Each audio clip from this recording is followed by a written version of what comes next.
the locker. Welcome to the locker. Season 6, episode 27. We got a whole lot of stuff going on. Oh, Lord. I'm A. White, along with my man, Van House. Man. Is something going on? Did something happen? Because I didn't, I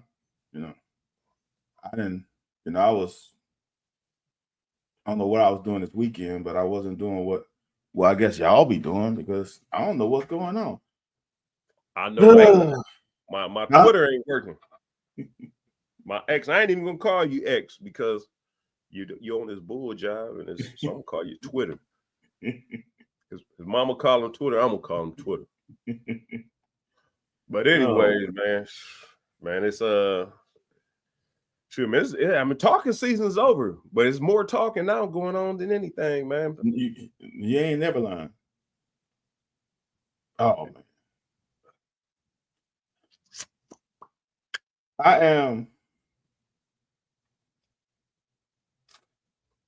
I hate negativity. I hate it.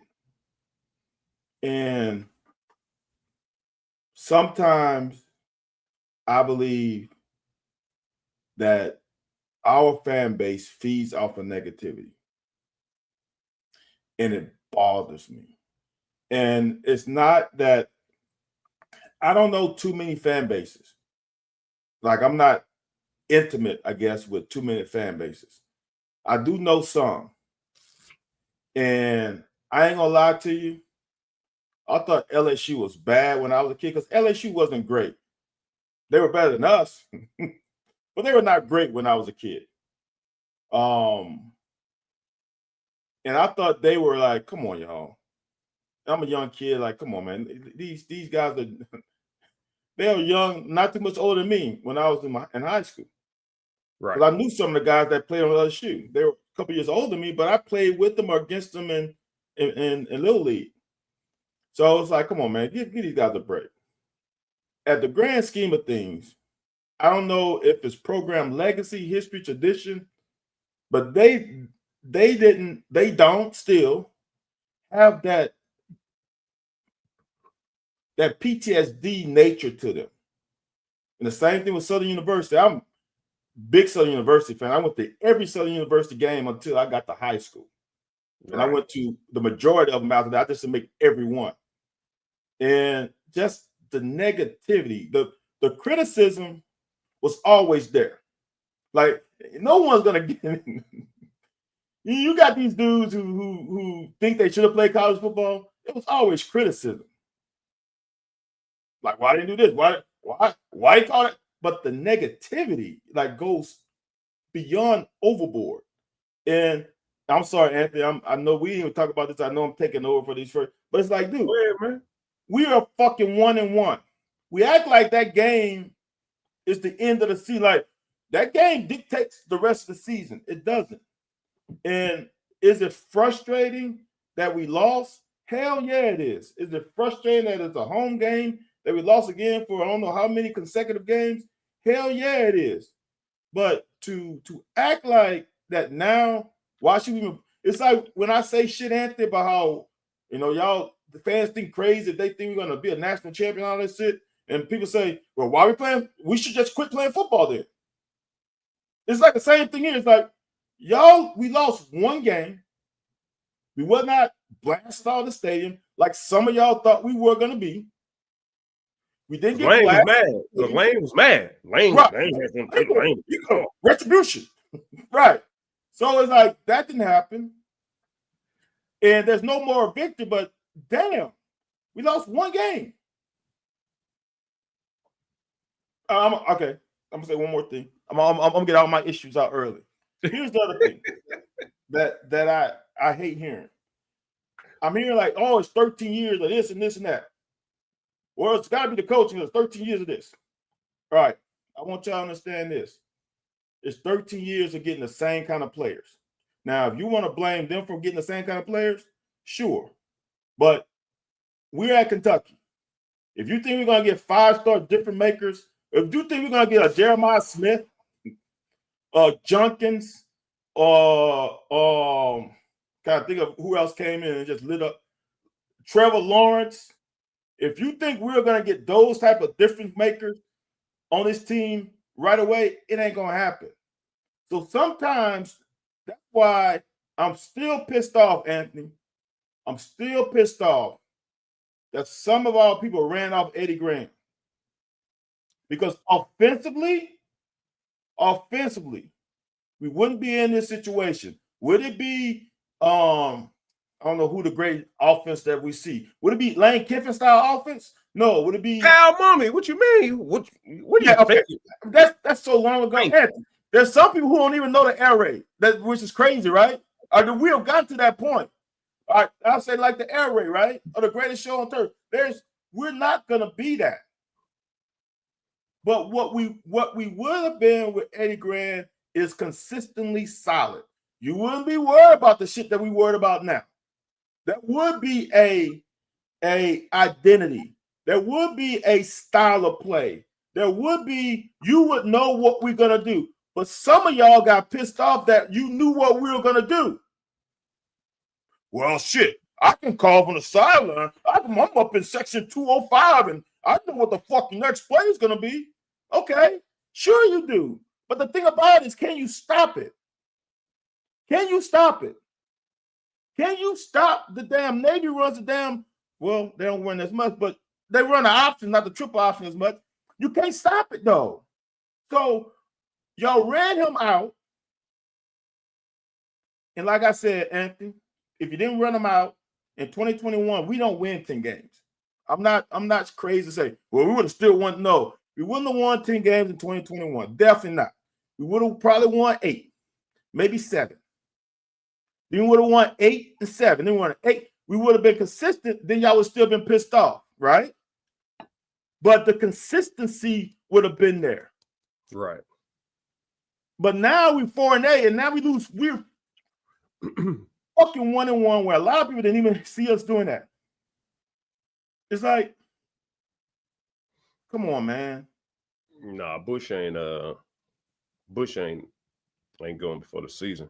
I will tell you, and I don't really get down on people like that because I like to give people second chances. I done had second chances several times in my life that if you don't know my background, the person you see, everybody thinks I'm a respectable human being. Everybody ain't felt that way about you, boy. And I've been removed from teams, multiple teams, because I'm hard at it. But point being is, so I always give people second chances. And I BT back, I don't blame the fans. We're gonna get down to what happened in the game, X's and O's, but I ain't with JD Hall. I'm not about to go to this whole thing about who do we bring in next. And Bush probably over there looking at himself in the mirror. He may or may not like what he see. He's uncertain about what he see. I know for damn certain he better be uncertain about what he see. Is this me? Because as I know, we're gonna get to the film room a little later. It wasn't all on him. Here's the thing, man. Because in the fourth quarter, was it the last drive or second to last drive on 4th and 1, 4th and 2? When he put your boy Law in motion. Law in motion. He knew what he was doing. Like that's game set. We did that in air raid all the time. So he knew, and that's all I want to know. On 4th down or 3rd down, you go into a play that your quarterback know we can convert. You got confidence that we can convert. Everybody know we gonna convert. But we ain't seen that all year. So he was in his bag a little bit. But I also, again, go back to, we can't get in our bag if the quarterback got happy feet and he ain't going to progression 2. Or ain't stepping up in the pocket when people open. You just flushing. So I don't think Bush is happy with what he did. Maybe the cupboards are bare. Maybe all of the quarterbacks in the room. I know this is going to be the wildest take ever. This is going to be the wildest take in the past 4 years. I'm really not off of Bo Allen, though. Like, I'm really not off of him. Same things I liked about Bo then. I never got a chance to see they wasn't going to work. But everybody going to say, well, there's a reason he's not playing. All right, we just go on speculation because, like you said, we thrive in negativity. Our fan base thrives in negativity. And BT and Bit Mac, we don't blame the fans. But if you and I'm gonna say this, I don't mean this like this because you've been around for a long time. I really appreciate your following.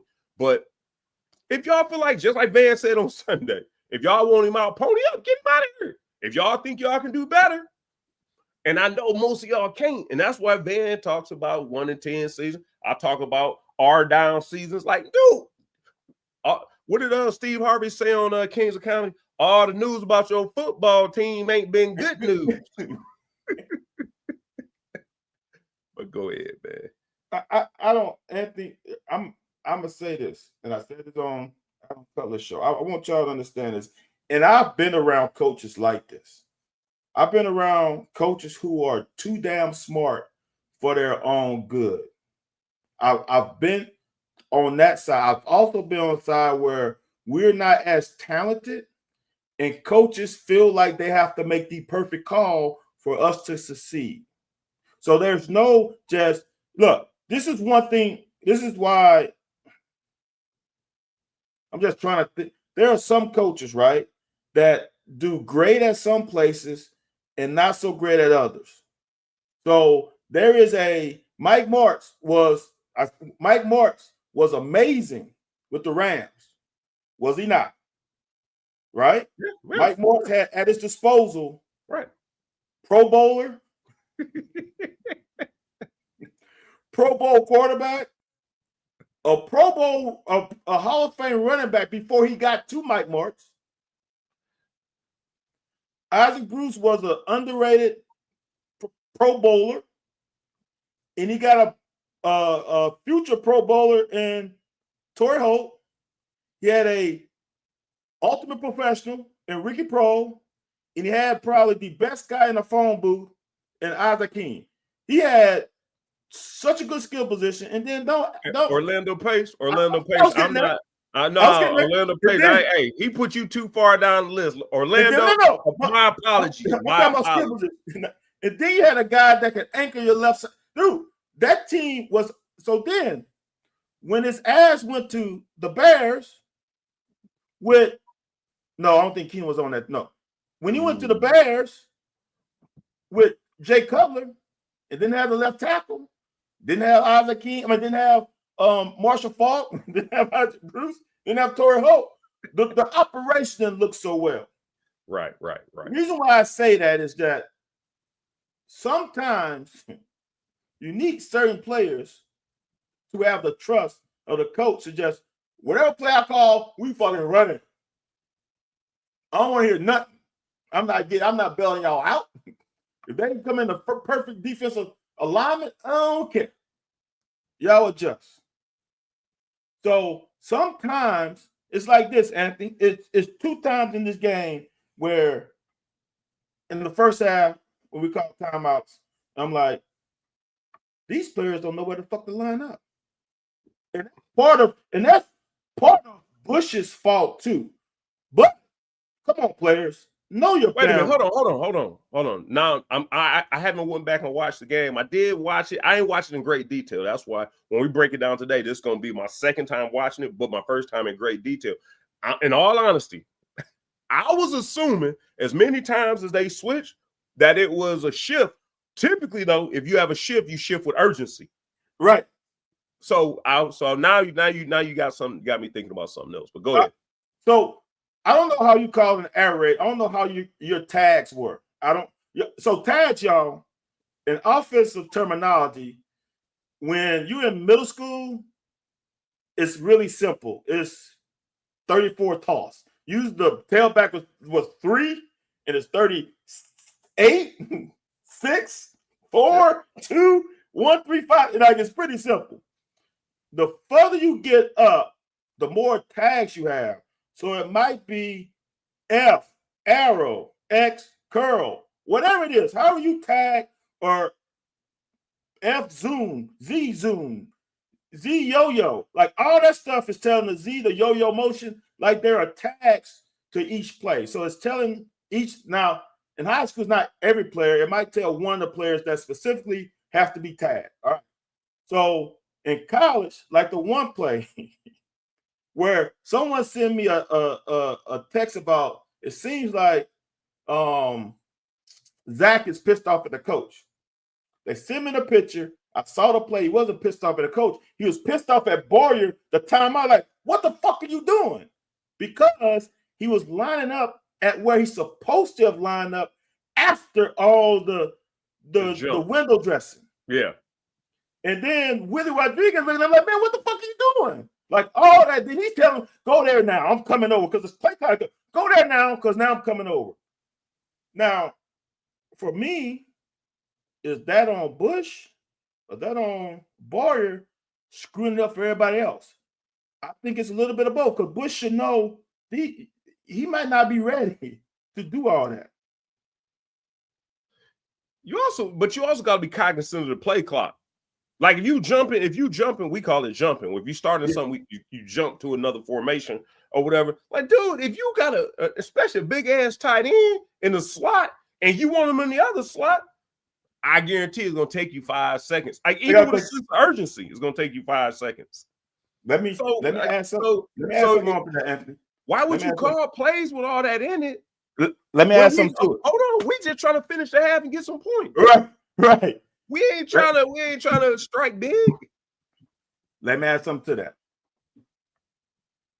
This is why coming off of just doing 1 year rentals are bad. Because if you really look at the play, Zach didn't know he wasn't in the right spot. Know when Zach figured out he was in the right spot? Because the mic doesn't go off until I think 15 seconds. Right. Guess who told him he was in the wrong spot? Bush. You know what OCs do, Anthony? You know this more than I'm gonna tell you one more thing that you know that happens with players. Bush called a play, right? Right. He looks down at his play sheet to get ready for the next play. Right. So if I call a play, because this is something I say just for here. So if I'm an OC, right? You call X, Z, whatever, Viking, 340, X, slant, whatever. You call it. All right, X, blah, blah, blah, blah, blah, blah. All right. They got it. All right. I'm looking for it. So if we get 6 yards on that, all right. If we get to the other hash, I'm gonna call this. I look up. Hey, Zach, what the fuck? Why is Boyer over there? Man, get his ass back inside. It's too late though. So what I'm saying is the quarterback should have identified that when he lined his ass up over there. It shouldn't have taken another 5 to 10 seconds before he's like, oh shit, you're right, coach. Man, what the fuck are you doing? Well, as a quarterback, as I tell all high school quarterback now, it's like, y'all have to know, unfortunately, you're the only person. You have to know what everybody does. Yeah. If you don't, everybody looks back at you. So for all that shit, that's probably 10% on, 15% on Bush, 35% on Zach, because he ain't fucking see it, and whatever, 55% on Boyer, because what the fuck was he doing? He only got 50% left. No, 55% on Boyer. I was at 45. 50. I was at 50. Did I say 15% on? I thought you said 35 and 15. Okay, all right. 35 and 15. I thought I said 10 and 35. All right, 35 and 15. So 50 on Boyer. All right. Here's the other one. And we'll talk. I'm gonna save more for this. 13 seconds. The play got in with about 30 seconds. Players didn't know where to fucking line up. And then there was a mad rush, because you as a player, Anthony, there's another one. You as a player know if we are shifting, right? If we are shifting, right, you know as a player that we better get this shit, like you said. Get up early, get up early so we can. Gotta go. You know what the other teams do? Fucking Lane Kiffin and Josh Heupel, them motherfuckers get tapped out of bounds. They sprint to the official, give them a ball and line up. Yeah, window dressing. That's the urgency. Right. We still don't have guys who know where to line up. Here's the next one, Anthony. You know what? The one that killed me though, I think it was the first one. When Dowdell was in the huddle. And it's a little thing. Dowdell says, oh, we changed the personnel. Come on in. Dowdell left and no one came back. How many times have you been in a situation where a guy on the sideline not paying attention? Maybe drinking some water, maybe down the other side of the sideline where he's not supposed to. I've always been on teams, and like I said, it's little basic stuff, and I got something to say a little later. But I'm gonna let you, I'm appreciating what you do. I enjoy being housed. That's why you do simple shit at the beginning in training camp. Whenever you come out of the game, now mind you, if it's a situation on the field, it's different. But if you in the huddle, you high five you high five the person, so you know who you coming in for. You know the person's coming in, because if you send 4 out and 3 come in. But you need to be high-fiving everybody. But go ahead. I'm with you. So, come on. Dardell left and recognized he's supposed to be going out. He heard. So this is the procedure on that. So radio goes into Calzada. Calzada says NASCAR. I say NASCAR group. NASCAR. When he get NASCAR, the sideline gets NASCAR too. Right. So now, if he gets NASCAR in his ear, now that's a 2 seconds for him to go, hey guys, NASCAR. Then Donald says NASCAR. By the time Donald heard NASCAR from Zach, the other motherfucker should have been halfway on the damn field. But he wasn't. Right. So that's a sideline issue. Because why in the hell haven't they sent the guy in already? Right. See, some of these things, y'all don't understand the whole intricacies of it. Because even if it wasn't a headset thing, it was walkie-talkie. Walkie-talkie would have went NASCAR on the sideline. The guys on the sideline said NASCAR. The personnel guy would have sent a NASCAR group. Right. And we would have interchanged. You say, clap hands, high five. Dardell didn't high five with nobody because nobody fucking came into the game until late. Then that should make you turn around and go back, which is not Dowdell's fault. But I will tell you this. I'm gonna say this. And this was crazy. That somebody called me out a long time ago about talking about football. And this shit goes back to, and people don't realize this, in the NFL, I did the same shit I did in Pee-wees, middle school, high school. No, the first college, the first week of NFL, you do stance, first step, you do all that shit. So here's what I'm saying. So when I tell people when I got fundamental things, like there's certain fundamental things I'm going to carry with me through life that I learned at a very young age. People now, apparently running backs take their handoffs like this. I'm always like this. Head up. No, they do not. Like this. Like, I'm never changing. I'm not changing. I don't know what the millennials think. I don't give a damn. I'm staying with this. Yeah, for sure. Staying with that. But now because now everything's supposed to be keep the ball in one arm. That's fine, but I'm cool with switching. Here's my thing. And it's based off, it made me think about what you said earlier. And this was in middle school. So go back and say, he's talking about middle school. We're talking about college. I guarantee if we get down to talking X's and O's, we can get down on it. So my quarterback, which is one of my friends, this is actually Pee-wees. This ain't even middle school. My quarterback was one of my best friend's son. Hey, we missing the tackle. We missing the tackle. So I grabbed a big dude next to me that don't really play a lot, but I don't want to call the timeout. We terrible already. Get in there. Bam. This joker goes and lines up in a 2-point stance like a receiver, split from the guard. I'm talking about like 4 yards, 5 yards. He calls, time out. Now bring your ass over here. You didn't have a damn tackle, right? I sent you in a tackle. He didn't line up on the right spot, and you was going to call the play. What do you think that DN was going to do?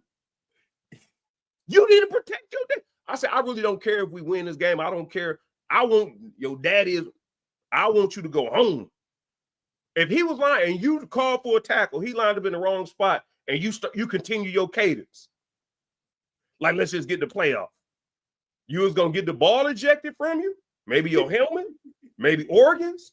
But I kid you not. So after that, like he always learned. So now, and you know this because you played quarterback and you'd have told stories like this. If you see somebody line, now whenever somebody over here, he'd go grab him and put him there. Or if they line up in the wrong spot and he tell them to do something, he'll slap him upside the helmet because he learned, but he was, he's been a teammate. So once you get up to, like I said, that was Pee-wees, a terrible Pee-wee team. So when you get up to middle school, high school, college, when you look, shit, something ain't right here. I can't say you really want to blow timeouts, but even when you break the huddle, I remember when I was in Oakland, when you break the huddle, man, if you like the receivers, the running backs, like most of y'all know where everybody going, especially the receivers. If the receivers break the huddle and they both supposed to go opposite ways, of X and a Z, you grab him and throw him back the other way. Like I'm over here. You shouldn't be going the same direction as your opposite. Like there's just a whole lot of nuances that I don't know if Bush never knew this stuff. Now I do know that Bush only been at locations for 2 years. I don't know if it's a good thing. I don't know if it's a bad thing. But point being is, our fan base is pissed off, man. You didn't hear the whole show Sunday. And I'm with the fan base, but I also don't think that our fan base has the right to tell Mark Stoops, because we not paying him. Y'all not paying him. We not paying him. So how much money he makes is irrelevant. You want to have a winning team is understandable, but we don't regularly have winning teams. He's brought us the most winning teams. Now this bonehead shit, I'm with y'all. And on Sunday, I stood on business trying to defend him. I did a terrible job of that. But I do understand this little bonehead stuff don't make no sense. I just can't stand on business with the fan base saying, well, we got to get him out. We need somebody else because we deserve and expect better. You don't well, you may deserve better. I don't know how, but you shouldn't expect better because you ain't never had better. Grass ain't always greener. And that's the point I was trying to make Sunday. That you know what's so bad, Anthony? And I don't like the word deserve, is what it brings back to me. And what I do is I remember what people say. You can't get mad at kids and say they are entitled when you say you deserve a better team. That's entitlement. Yeah. That is the perfect definition of entitlement. Why do you deserve anything? Because I'm gonna say this, Anthony, and I don't care, is that game on Saturday, was it a sellout? Was every seat packed in the stands? Because when I saw the upper deck a little light up there, right? If and here's the thing about it. God, man, my boy said somebody, I can't remember what he said. I had to look it up. Here's the thing about it, though. When I say stuff and it hits you and you feel some type of way, that means I'm talking to you. See, for the people who were there and engaged and making noise, they like, man, no, that motherfucker ain't talking about me because I was there, right? I was in section 130 on row 25, seat 12. I know you're talking about me. You don't feel that. But if you feel some type of way when I say this, that means I'm talking to you. You have no entitlement. You don't deserve anything. Anything. Because here's the thing, Anthony. As I was taught, progress is not linear. Disappointment should be, you should feel disappointment. But to throw something out, because this is why I think y'all want this guy thrown out. If we didn't have the Texas A&M stuff, would you be pissed off that we haven't had an entertaining offense? For sure. Would you be pissed off that maybe clock management in your eyes is not ran perfectly at the end of the second half? Oh, for sure. But a lot of y'all want him to be gone because he flirted with another program. How many times have you seen other coaches do backdoor interviews with other programs? If y'all want to have a big time program, your guy is probably going to be interviewing with somebody else 100% of the time. Because I want y'all, we are not the dream job. Like all y'all think John Summerall, like if he comes here, I'm gonna say this. I don't think he's coming, but let's say John comes. This is still a stepping stone opportunity for John. This is not his last job. If he dominates here, he for sure is going to Alabama, Auburn, Florida. You might have a resume with LSU now. You do now close enough. Right. So, like, sometimes people say that people who try to be positive not realistic. But some of y'all think so highly of this program that I love. Like I'm not passed by any other program, but I'm also realistic. The 10-win seasons were a dime a dozen. For anybody to say we should win 10 games every other year or every third, fourth year, you're fooling yourself. Because, Anthony, to win 10 games, to win 9 regular season games, you better beat all 4 of your non-conference. Right. Because that's including Louisville. If you don't win all 4, you are really asking for something crazy. So if you win all 4, you got to win 5 conference games. How many times we done that in history? Maybe 3 times. I believe it's probably 3. 3. I'm going to say 3. In the history, and Stoops has 2. Well, if Stoops has 2, now I think it's 4. Because I think Bear had 1, and I think we had 1 in 77. Kersey? Yeah, 70s. All right. So to win 9 regular season games, you got to win all 4 of your non-conference, which means you got to beat Louisville and win 5 conference games. To win 10, you got to win all 4 and win 6 conference games. So anyone who thinks, oh, well, we should just win 10 regular season games, we ain't never won 6. Yeah. Wait a minute. Hold on. Now that I think about it, dude, you realize Stoops has won 3-5 conference games. The all SEC year was 5 and 6. Yeah, you're right. See, and we want them gone. But I think, for me, Anthony, it's the same thing with Cal. Be honest with why you want him out. Don't try and manipulate these reasons of why. I don't like him because his ass tried to go to another school.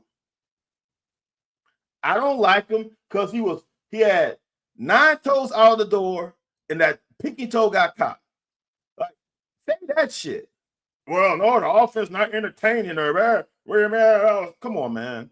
Come on. Hold on. No one said this is where I'm confused. And BT Mac don't speak for the whole Big Blue Nation. But he's been around on the show for a while, so I'm gonna rally him a little bit. I'm gonna fool around with him for a second. And this is what I said on Sunday. All the mistakes we made, we had an opportunity, and we're gonna see when we get down to the film, that when Bo came in there, we had a chance to make that thing extremely interesting. Cutter. I got you. Cutter. So when people say we want to entertain an offense, as you eloquently pointed out on Sunday morning, the most I'm gonna say next to Stevie Johnson, and Andre Woodson, them when he had all them weapons around him as well, was the air raid. Like, so, and that was a 7-4. Now it's 4-4 in the SEC. So the best y'all looking for is I want to be entertained and win, or you want an ugly loss. Because if it would have been an ugly loss last Saturday, that's why I keep asking. Nobody wants to answer. If we pulled that game out with all the mistakes we made and it was ugly, you should stand on business. I don't care. You shouldn't be making the mistakes. And that's fine. Because what's gonna happen in the meeting rooms, man? What's gonna happen in the film rooms even if we pull the game off? If you pull that game off, Zach still might not be starting next week. Or whoever, once you look at the film, okay, we won. Yeah, it's gonna be certain people going out after celebrate. Ty Bryan gonna celebrate his ass off. He gonna do some stuff. He got kids. Gusta got kids, so he might not be partying a whole lot, but she gonna give him the big steak tonight. He gonna get the big steak. But it's gonna be some of them dudes. It's gonna be some of the dudes in the door, and this chick gonna be rubbing his. What's wrong, baby? Nothing. Y'all won, didn't y'all? Yes. Yeah. Because he don't know what Monday gonna look. Are you gonna go? We go to hey Johnson, come out of there real quick. Let White get a cup. Let's get a look at White for a second. And that's all she wrote. It happens. It happens. Y'all, it's crazy, Anthony. Like the guy whom I always look at is that perception is reality, right? Right. And I have done a deep dive into Tennessee, Josh Heupel, and Hendon Hooker. And it's like I think people really, really think perception-wise that Heaton Hooker passed for 300 yards every game. Right. Like he did not. I think he had one 300-yard game his first year.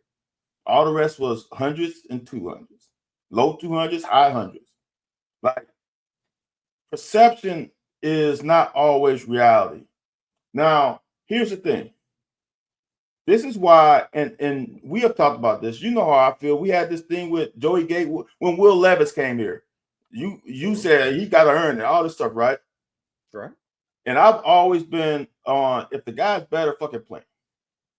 And I've always been a thing of let him ride it out. We cannot ride it out with Zach. We can't. And the reason why I say that is that if it comes after 4-8 season. Yeah. So your rope was frayed when you got here. You know what I'm saying? Your rope was tattered. It wasn't we handed him 1990s Tom Kalinowski rope.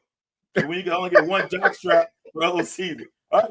He got that kind of rope. That shit was already damaged. He had some other numbers on it. He had Will Levis' number. He had Devin Leary's number. Yeah, very huge. That shit was huge, right?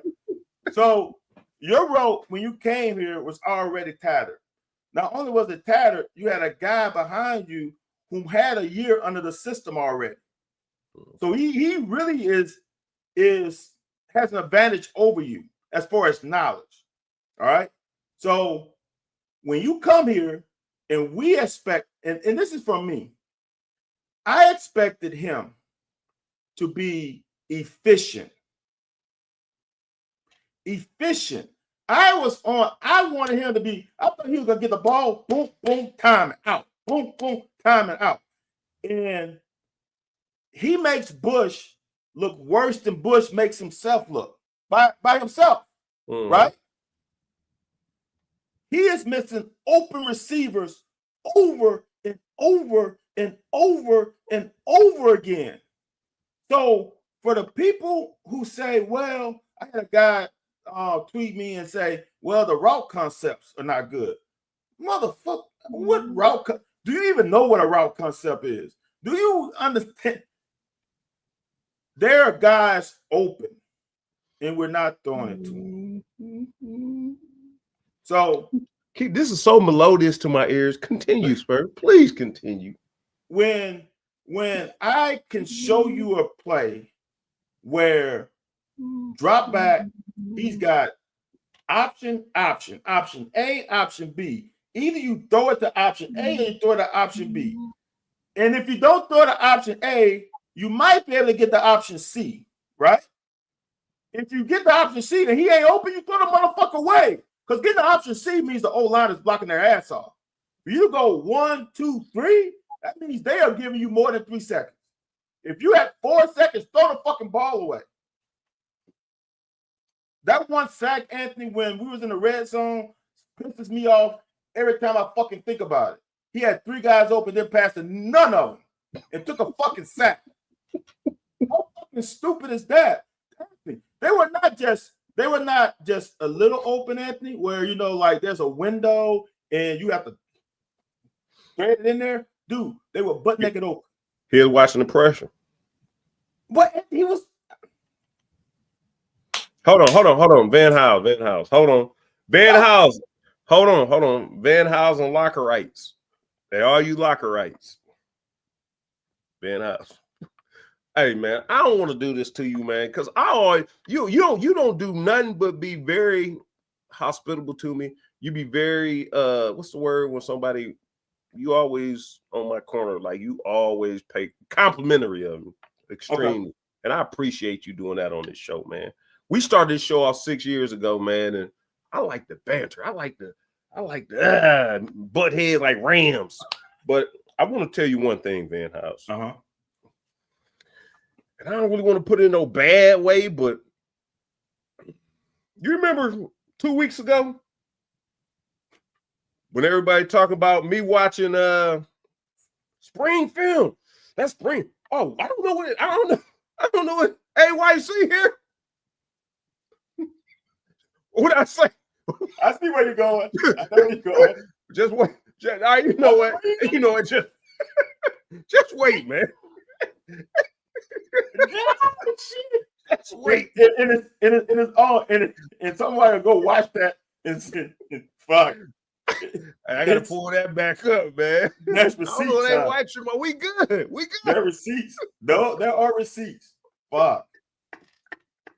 You're right, Anthony. I was wrong. I could have swore, but honestly, I felt bad because when you were pulling the video, it didn't look like what I saw. But I don't know if we watched the same video. But I've seen a lot of overthrows on deep routes. Like I said, the check downs, the decision making was better. But the problem is now he's lost his decision making because he's scared and concerned. So, like, even if the check down ain't there, and you know, I can't say because he wasn't here with Will Levis or whatever, but it's kind of the same thing Will Levis went through his second year. You escape the pocket, throw the ball away. If you want to escape the pocket, but like I said, climb the pocket, man. If you're going to take an 8-yard loss, man, just let me take it inside the pocket. Don't just get out the pocket. If you get out the pocket, you shouldn't take no loss. Throw it away. Or you escape in the pocket to see something. But let me catch up with some of these comments. See, this is why, you know why I'm frustrated? Entered the conversation. Go ahead. This is why I'm frustrated. Is we feel differently about these things. Hey, Jeff, you heard me. Hey, my mama told me the same thing, Jeff. He ain't changed. I said the young kids should not watch tonight's show because it's gonna be flying and it's gonna be mostly from me. This is what's frustrating, Anthony. Is that when I look back over 2024 season for the like 10th time, and I'm like, damn, Bush actually gave Brock open guys. Mm-hmm. There were guys who were available, and Bush and Brock didn't see him. So when people, their first thing is blame Stoops and blame Brock. Blame Bush. Now, as I'm talking right now, I'm gonna put a pin in that. You know what's crazy, Anthony? Is that people blame Stoops for the offensive operation since he's been here. 13 years offensive suck. That's what people say, right? And he must be making the calls. So it's interesting that in that game at halftime, he had to I don't know what the word is, instruct Bush to clean up the operation, which means that he wasn't making the calls. If you really think about it, because some of y'all think he makes the calls. Some of y'all think he is integrated completely 100% in the offensive structure.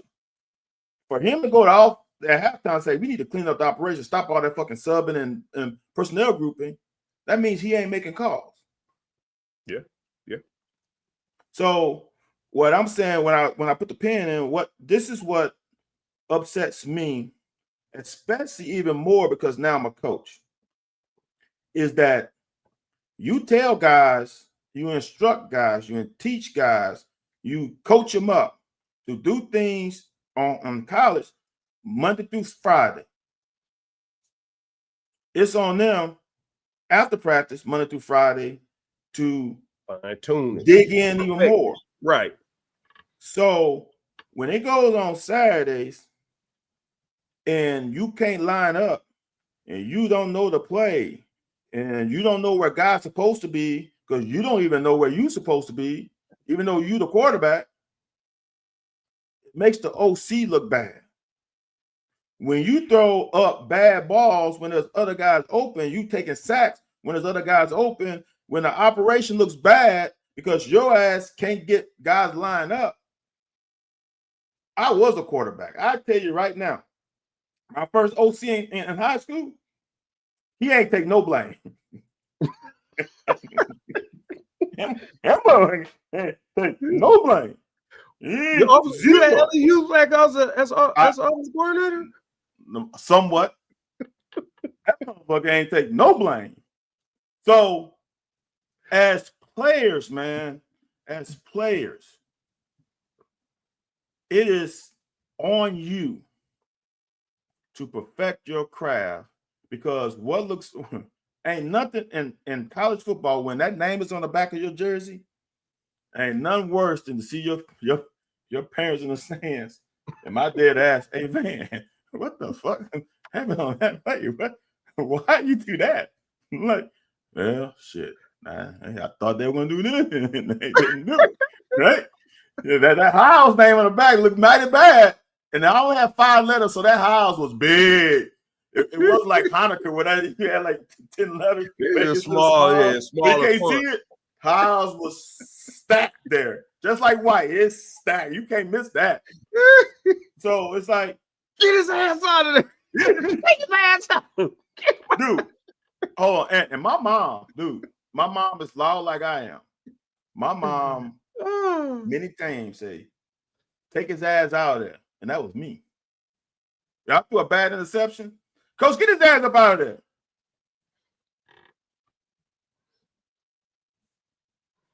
Because BT Max, see, that's the kind of shit. Because you know why? Because we get the same type of players every year. We get the I'm just be honest with you, and no shade on the players, because I don't like to say this, because some of y'all do exemplify what a true student athlete is. But some of y'all football IQ is atrocious. Atrocious. Atrocious. I don't know. Anthony, I'm gonna ask you a question. All right, Anthony, when you played defensive back, if the receiver lined up a yard away from the sideline, where are you gonna line up? You gonna line up on the white stripe, or you gonna line up inside of him? Because he can't go nowhere, right? He can only go inside. Halfway between the number and him. I'm gonna give him all that out there if he wanted. He got 3 inches. I got plenty. Nah, I give him plenty. If he on the side, that ball got to travel in the air.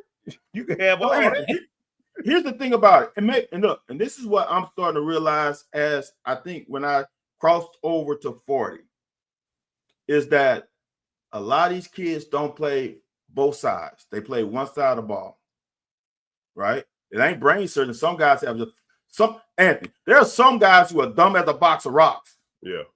In academics, but they are on the PhD level with football. So dumb football wise, yes. Because I want people to understand this is that coaches can't. It's like you play any other sport. Whatever sport you guys mastered whenever you play high school, college, whatever. It can be tennis, it can be golf, it can be whatever it is.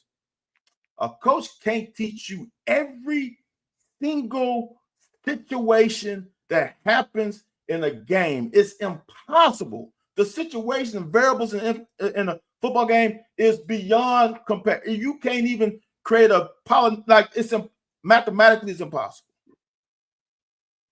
But as a player, you start realizing, wait a minute, dude. You lined up on the sideline.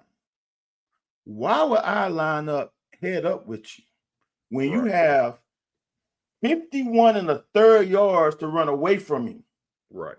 Because he can't run to the sideline. He's out of bounds. And if he goes out of bounds, here's the thing. And this is what people don't fucking know shit. If he goes out of bounds without being forced out of bounds, he can't come back in bounds and be the first person to touch it. Right. So if he's on a hash, he can't go to it. He can't go to the boundary, because if his foot grazes the white area, he's basically dead. He's no longer in the route. He can basically just run on the sideline and sit on the bench. So as a player, you got to know that. So why would I line head up on him? The only deep ball they caught was we had a DB line up head up. He's on the number, and he was on the numbers. You know, little hash marks on the sideline. He was on that. Right. The receiver's basically, he wasn't quite that far. I'm exaggerating. He was basically on that. Why would you not play hey, coach, if he catches a damn out route 2 yards to the sideline, coach, that's on me. That's on me. Right. I do. He was, coach, that's on me. I ain't no quarterback could throw something like that. That's on me. I'm playing the odds. I'm playing the odds. BT Mac, I see you come. I see you come here today with an agenda. I see you come here with your bag. I will tell you this, BT Mac. Everything's not consistent. I don't know, Van. I don't know if were you in town? Were me and you in town when we played Florida at home? We left the receiver open. Yes. Lost the game on that. No. I was there for the Ole Miss game. Okay, but so we did that. You was there when DK mossed your boy. Yeah. So here's the thing. BT Mac. I'm gonna entertain it just because it's probably gonna make for good entertainment. And I know you may be that guy. I ain't never known you to be that guy because I usually used to fool with you when you came on the show. I thought I appreciated you. I ain't gonna say I don't appreciate you now, but it seemed like you got an agenda, which is fine. Here's the thing, BT Mac. Florida left a receiver wide open. That was on our defense. We left a Florida receiver wide open on defense. They send the call down to the sideline. The sideline call a call in. The coach changed the call. So they are sending signals to the field. So one half of the defense is hearing the first signal. The other half of the defense is getting the second signal. Now, mind you, all the signal is closer to our side. So if the backside corner don't get it and he's running this way, when is he going to get the signal, Van? When he gets halfway across the field, they snap the ball. No. So is it a dumb player? Maybe not. Is it a coaching problem? Maybe they trying to, like Van said earlier, we're trying to do too much. I will tell you this, BT Mac, we're going to go back to the year we had the big game against Tennessee, down in Tennessee. When they kept running that wheel route. They run the wheel route. Why? What's the dude's name? Is he even playing? I ain't heard his name in 2 years. Isn't it Bruce? Hoyt. I know that ain't right, but it started with an H. So he goes, scores. Okay, we come back. They try it on the other side. Same play. Different DBs. We in position. It's coach's fault or the player's fault. So when you sit there saying you could teach players certain things, if they don't have the discipline to do it, and the Hyatt, that's what it was, Hyatt. If you don't have the discipline to do it, the consistency, when you get with people like Lane, it's certain coordinators that will set you up all game for 2 quarters, 3 quarters. Yeah, I seen this before. Yeah, I know you've seen it before, and they hit you with something. So what me and Van are saying, because if you think about it, though, around year 5, 6, 7, we had a whole bunch of defensive breakdowns. Our offense was consistent enough to win. Now Brad White is locked in. Like Brad White, his whole staff, you can tell they locked in. They meet together. I don't think our offensive staff meets together. Like, I don't think they even have lunch together. So everybody's just trying to keep their job. Everybody's trying to keep their head above water. So with Van and the people in the chat are saying that I think is a lot right. As a player, sometimes you just got to be a football player. Like I always tell Van, and we always talk about it here. When I call a play, I'm gonna get the ball in your air raid. Somebody said we need to go back to the air raid because the air raid was not a deep pass. Was not a deep pass offense. No, our pass was all between 5-7 yards. Air raid is the king of the mesh route. Yeah, almost everything's nothing. I don't think nothing's really ever at 10 yards. There was nothing really at 10 yards. When everybody bringing that narrative up, like we haven't completed a pass over 10 yards. Shit, if you throw Craig East a 7-yard hit, my routes is at 5 yards. Yeah. That you know what? That goes back, Anthony, to perception. Is people have revisionist history of certain things of the glory days, right? Because y'all had the best offense that we have ever had in UK history. In UK history, it's the best offense. It's the most exciting, best offense that we have ever had. There's no way you can stop it. So, but here's the thing. That was the most entertaining. But I'm gonna tell you the year where I had the most fun from a football guy was 2019 when Lynn Bowden became quarterback. Because then it was like, you motherfuckers, everybody, dude, if you don't even know football, you knew who was getting the ball. Right. If you don't even know football, you knew where the ball was going. It was either going here or here. You had an idea with no knowledge of the game, no intimate knowledge of the game. You knew where it was going, but no one could stop us. That, to me, as a football guy, is entertaining. Because how can y'all not stop a guy? Well, we run a quarterback power, quarterback ISO. We still run an inside zone, read. But the majority was Lynn Bowden was toting rock, some wham, some like counters, simple stuff that we all ran in Pee Wee. Anthony, how time we won? Dive, counter, toss. That's all we ran. Right. In an innovative way, quarterback sweep is fucking toss. You just don't toss to someone. Like, all that stuff was innovative but simple. That was entertaining to me. Like I said, the simpler you make it, I mean, that's what people don't understand. The simpler you make it. And that's where I think you got to get to, because I don't know what, like I said, I don't know what the offensive line has done up front, but they shouldn't, man. As much slack as you get Wolf, man, shoot, man. They stayed active. They stayed engaged, man. They stayed, man. They was aggressive. Our offensive line that came around.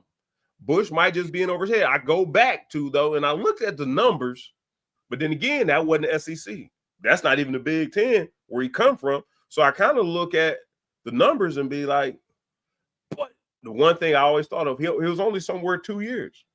Like Liam Cohen. So now he's a head coach, so he's been doing most of the right things. But Bush, and I hope this ain't Bush's last stop or whatever, man. I'm just, look, here's the crazy thing about this, Anthony. Bush, in my opinion, someone asked me this: would I rather Bush or Scangarello?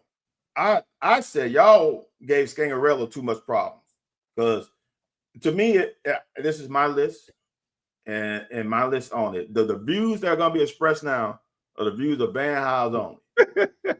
It's Eddie Grand, Liam, Skang. That's how I pick, and then the Stoops era, right?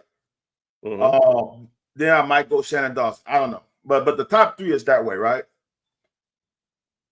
Here's the thing. When I go back, even JD posed a question, is sometime after the first game, it didn't seem like there was any continuity in like the play call, like it didn't make any sense. Right. So I said, let me go back and look at it. When you look at it play to play, not in a whole game where you only remember the bad plays, it made sense. We just didn't execute. Even this game, you look at the play like, like the one play where it was swing route, curve, hitch. Simple, basic concept. It's a concept that I ran when I was 8 years old. Right. And it was read the linebacker, strong safety, whoever has curl flat over there, read him. That guy didn't get out leveraged because it was into the boundary, didn't get out leveraged by the swing route, and he stayed in the curve. But bam, you know what we have? If it looks cloudy, you got a guy right in front of you on a hook. Bang him. Because if he stays there, doesn't get out leveraged, you go boom, boom, bang. That's 9 years old, Anthony. 9 years old. Why the hell did Calzada throw the swing route where the guy wasn't out leveraged? You only throw the swing route when the swing route out leveraged the guy in the curl. If he's not, you don't throw it because he's going to tackle him. Yeah. He's 5 yards behind the line of scrimmage. He's probably 5 yards on the other side of the line of scrimmage. They're going to meet at the line of scrimmage. Now, your guy might fall forward for a yard, maybe a yard and a half. But if you go, and to me, y'all, it's this. I want y'all to understand. Ball snap, boom.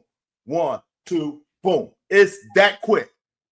And when he saw linebacker not move and not out leverage, you go, boom, bam. Yeah. So for me, sometimes plays look worse because players don't execute. I'm going to add one more. A lot of people complain about the 3rd-9 quarterback run with Cutter Boley. If you go through the cycle of plays,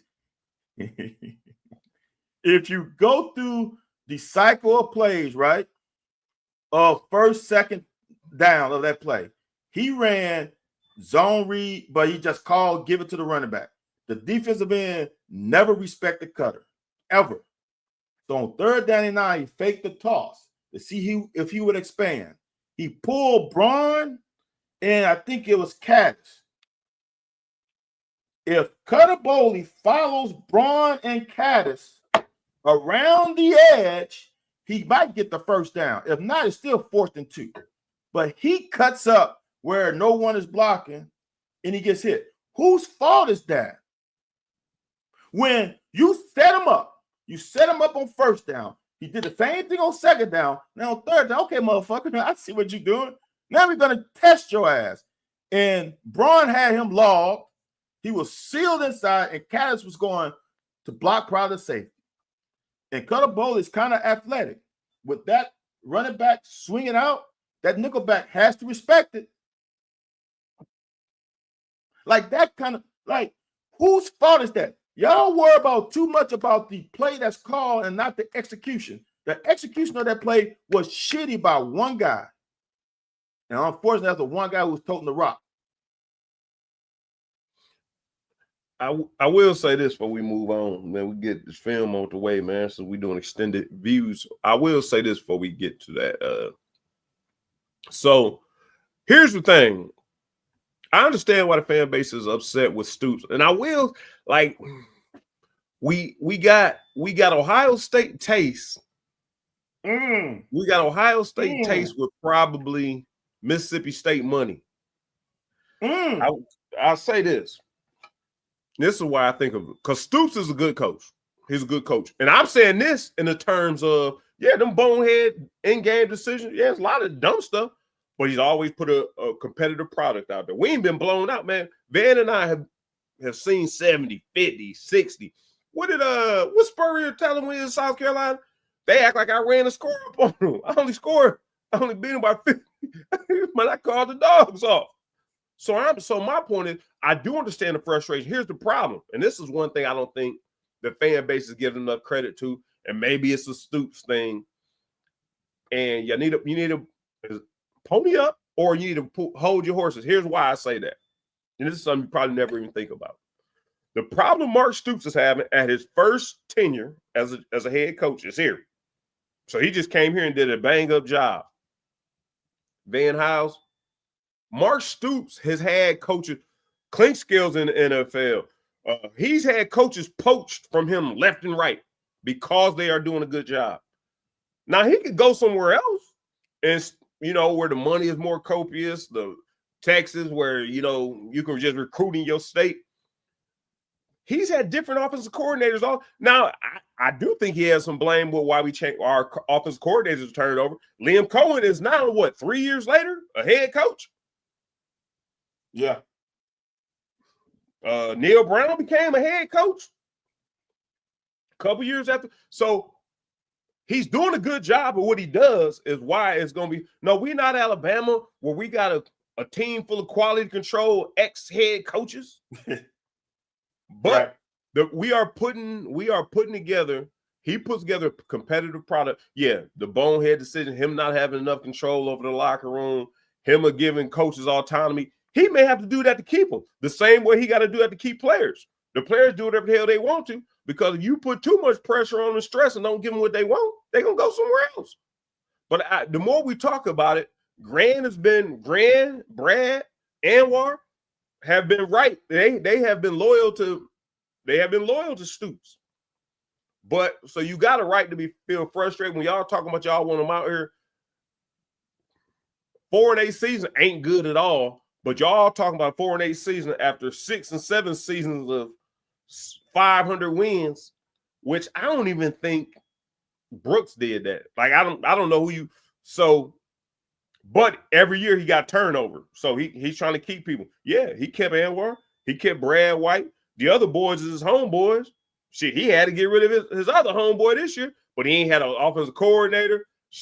Now imagine, Van, and I don't even really want to go down this road because it's just it may come across as a sense. Imagine our offensive line coach don't get sick, and we never have to rebuild at the offensive line position. You plug and play quarterbacks at that point.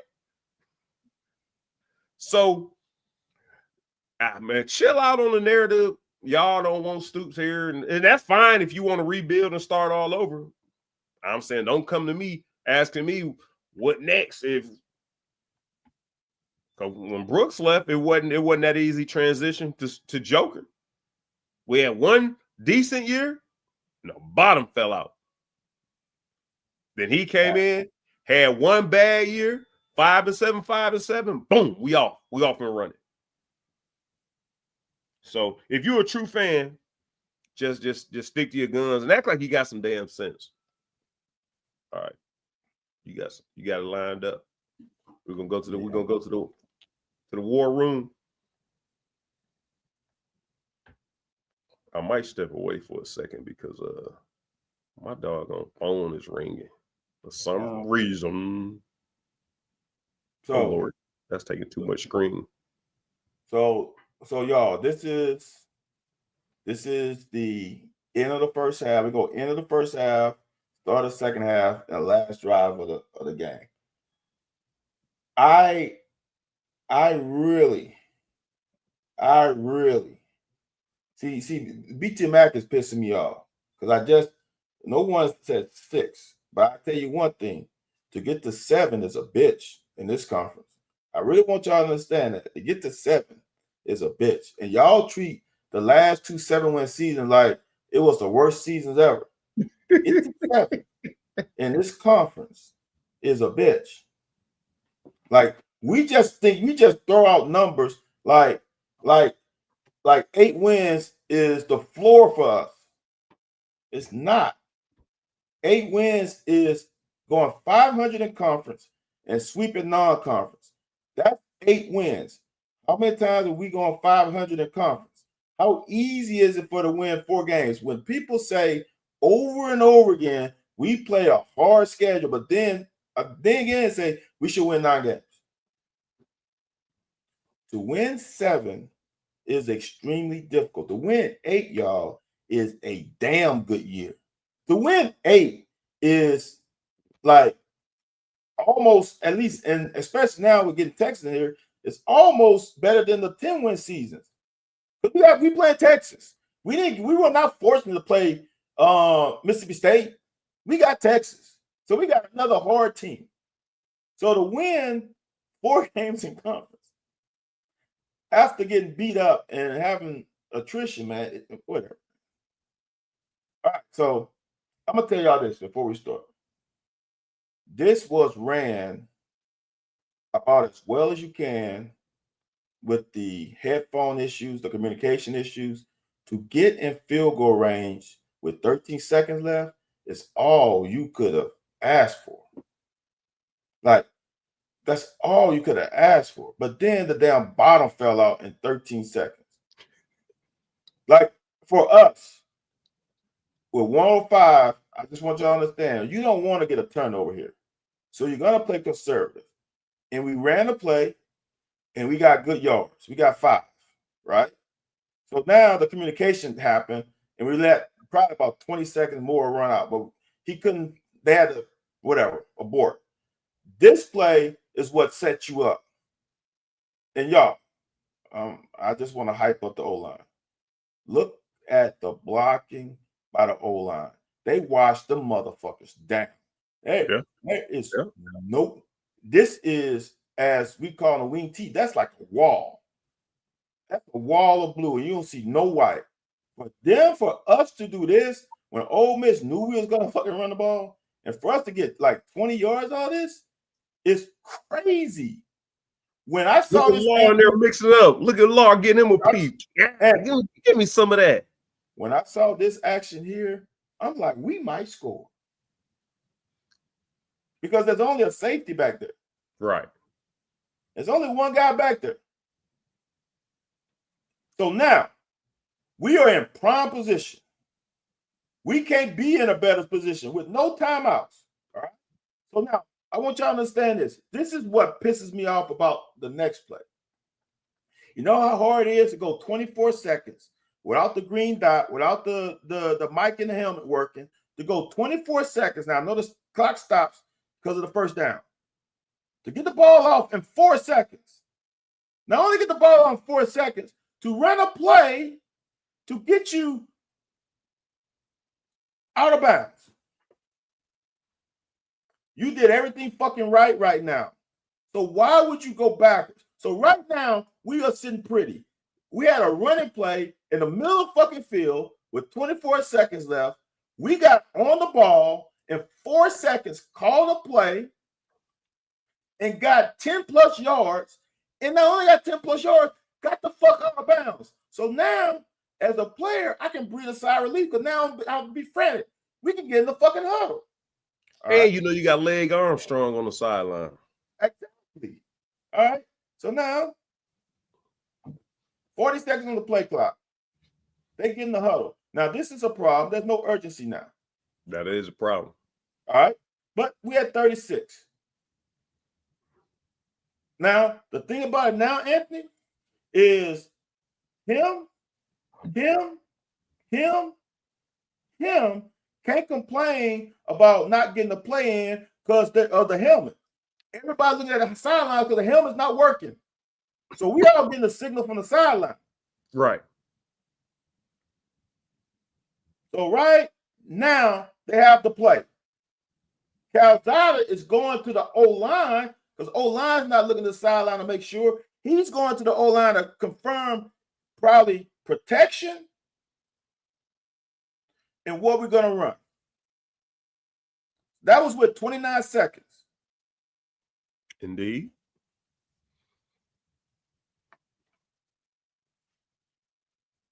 Now the players, I don't know what the deal is now. The players got to play with 22 seconds because now they go, okay, we got it. He was just not like, okay, I got it. All right, we know what we're going to do. It's 20 seconds left on the clock. We should be easily able to get the play off. I'm with you, though. Why is everybody so nonchalant chilling out? Players don't know where to fucking go. Macklin go. Look, this is. Why was Macklin even heading that direction? See, that's what I'm saying. That's what I'm about to point out. Macklin goes across with like, oh, nope, that's not where I was supposed to start over here. Oh, am I supposed? Then Law's saying, wait a minute. What he's probably saying, since he's new, like, dude, we supposed to be on the same side. So now he's saying, wait, no, y'all motherfuckers supposed to be on the other side. Man, just spike the ball, man. Fuck it. You know what, Anthony? That might have been the best. Now that you said it like that's what I was thinking the whole time. Just spike the ball. You're right. So now we move back 5. And now this motherfucker is drifting back. Y'all, I want y'all to understand this. And I would be pissed off as an O-lineman. If I'm an O-lineman and I'm expecting him to be in the cocoon in that circle, I'm expecting guys to go outside. If he goes outside, let his ass go.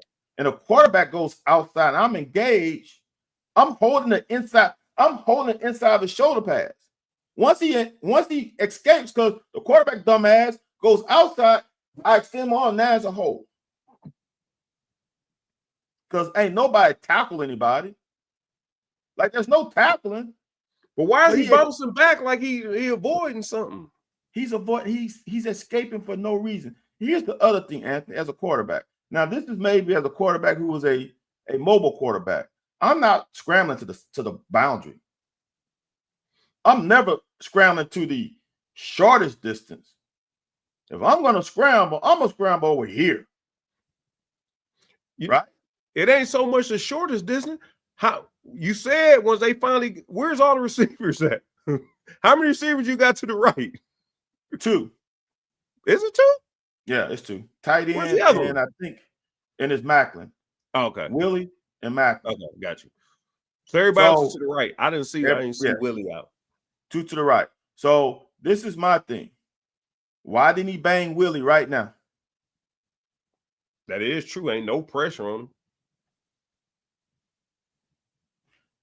So as a quarterback, I was taught, I knew the distance of my kicker. In high school, my kicker could kick a 40-yard field goal. So that means I got to get inside the 35. Because he can kick 41, 42, 40. Like, those are all basically the same. So if I get inside the 35 or under, we're going to kick it. It doesn't mean he's going to make it, right? But he's going to kick it. So if you know your kicker, I heard he can kick a 60-yarder, right? So let's get to the 43. You got to get to the 43. So my question, Anthony, is why would no one can say shit about the O-line. Because right there, it should be his elbow should be up right now. He should be throwing the ball right now. So at least he could turn it. But he did that all game long. Like, even if he did make a good, them jokers were late. Nobody couldn't make a football play afterwards. I feel sorry for the young man. He's done it all season, Anthony. And I'm gonna say this, y'all. I look at UIW games. I didn't look at all of them because I couldn't get access to them. The games I looked at, he did not look like this. So I say that he doesn't feel comfortable in the system because it is no reason why. I don't care the new scheme. I don't care new verbiage. This is simple football. When 2-minute offense comes, it's simple football. 10 seconds left. 10 seconds left. I don't care if you don't know anything. He's looking at him. See, this is the point that pisses me off is right here. He's looking at him. Throw the fucking ball. Now, if he was scanning from here to there, I'd be like, all right, you just missed him. He's not even looking to his left. He's looking right here. Throw the fucking ball. There's 1 yard, 2 yards, 3 yards. There's almost 4 yards of separation between him and the next guy. And he don't fucking throw the ball. Why not? Look, this guy has no chance of picking the ball off. Even if you throw a bad one. You want to throw him to the sideline anyway, so he can get out of bounds. Even if you throw an incompletion right now, it's better than a fucking sack. Because you took a no-hit sack.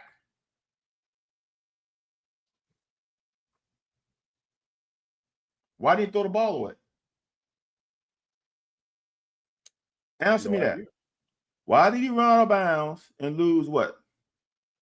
4 yards? We might have kicked the field goal from here. We ain't gonna kick it from here, bruh. See, this is the kind of stuff that I'm not saying Bush Hamdan is the best offensive coordinator in the history of football. Bush Hamdan wasn't probably the third best offensive coordinator on the field because Lane Kiffin, Eddie Grand, and what's the coach? I can't think of the other coordinator for Lane. Them are the best three. His dad was the coach for Notre Dame. Can't think of his name right now. The big Weiss, yes. So Weiss is number 3. Eddie Grant is number 2. Lane Kiffin is number 1. He wasn't even the top 3 OCs on the field. But he's not as bad as y'all think. We have a quarterback that fucking missed the wide open guy. So it makes him look bad because it's like, well, the route concepts don't make no sense. And why? Receivers not getting people are fucking open and he ain't throwing the fucking ball. JD, I apologize. Put your headphones on. No, you don't. Because you're gonna continue. Just like last time I told you stop cussing. What you do? Keep on cussing. Mind control over Debo. He be like, stop cussing. I'll stop cussing. All right. So now this is the first drive after half. Now, Anthony, tell me this. Is that timing bad? How the hell did he get in there that quick? Yeah. Is Well, no. Something look funky about it. Why is he cocking his arm back this early? Like he let it go. Like if that defensive line is watching him, the defensive line could pick that. Now, I did see LSU run this quarterback thing because people are starting to get used to you run a tunnel screen and trying to go up the hash. LSU ran it where he got right over the center. Okay. So which one are you running? Because right now you in between. You in between. No, I think that's a middle screen. A tunnel screen, I think goes right up. Here. Yeah, I think that's a different. I think that's a middle screen. He ran that for a reason. Right. Obviously. LSU ran this against Clemson a couple times. Right. But they ran it where Anderson got the ball. He's throwing it over the tackle. Anderson got it over the center. Now the other thing is that's what this was supposed to be. I think it is. This fat fucker didn't also rush. That kind of hurts the play too. It don't even matter. Go ahead. So he waited a little bit longer. Boom. Now look, you got all them big fat bodies in there. Like at the point of attack, you had three offensive linemen ready to block somebody. He gets at least 6 yards. Yeah. All right.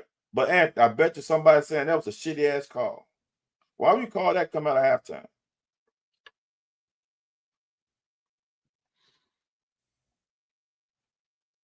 It's like a play I saw early, Anthony, where it was a big play of we had Boyer and I think Braun backside, and if they blocked the guy, it's like an 80-yard run or 50-yard run. I can't remember where we were.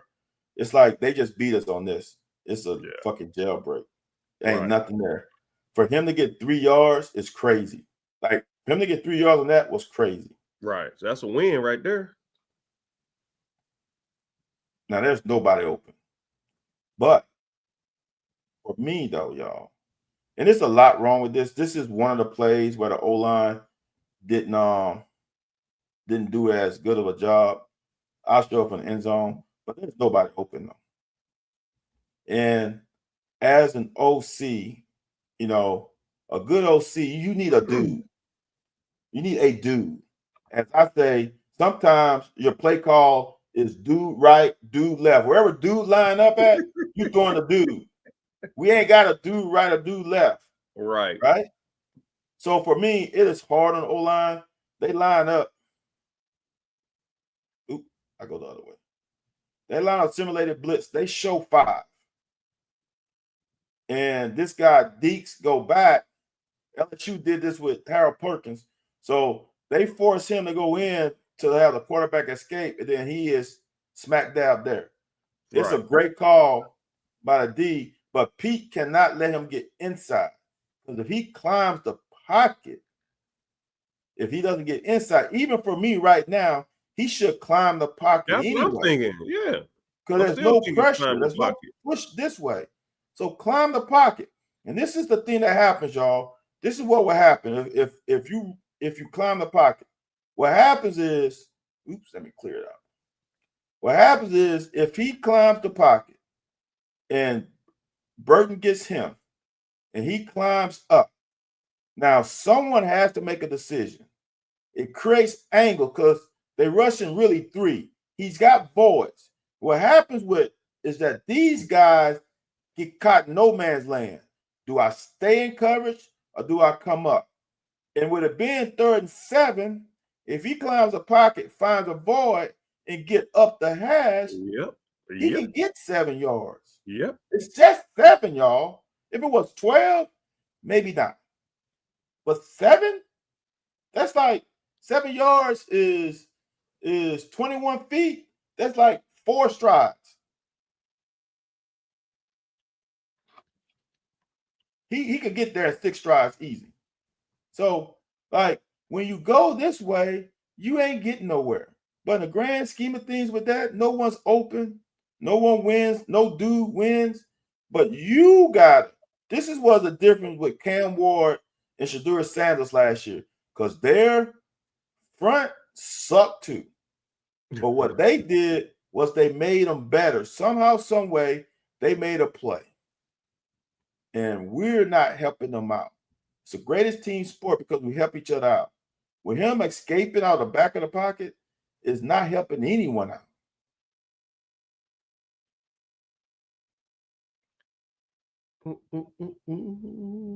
This is the last drive, Ant.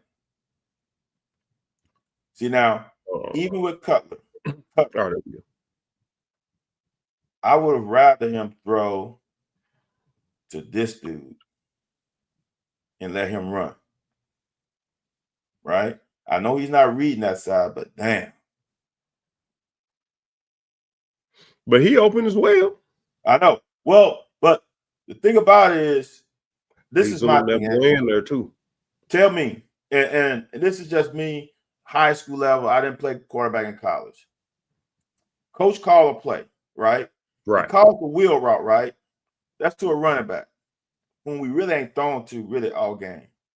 Do I want to throw to the running back on a wheel route for his first catch, or a receiver come across the middle if they're playing soft coverage?